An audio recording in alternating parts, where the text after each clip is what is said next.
Welcome to the Banker Lamp. Please enjoy the video. In this video, I will show you how to make a delicious Dalgona Lollipop.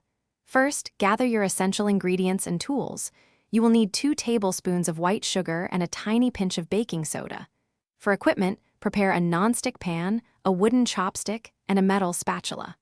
Also, have parchment paper and a flat, heat-resistant surface ready.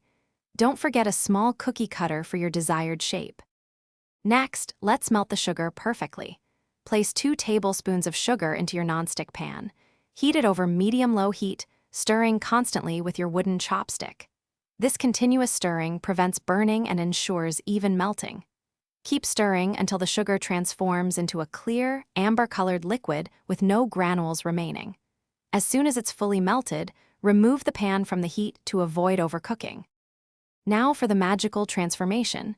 Add a tiny pinch of baking soda to your hot, melted sugar. Stir it very vigorously with the chopstick for about 5 to 10 seconds. You will see the mixture quickly become light, foamy, and opaque.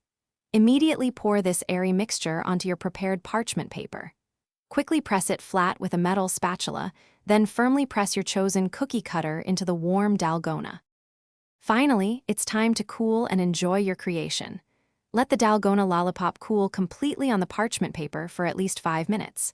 This cooling time is crucial for it to harden properly. Once firm, gently peel the Dalgona away from the parchment.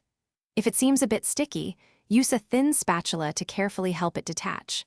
Now, your homemade Dalgona Lollipop is ready to be enjoyed as a delightful, crunchy treat. Thanks for watching. If this was helpful, leave a like and consider subscribing. See you next time.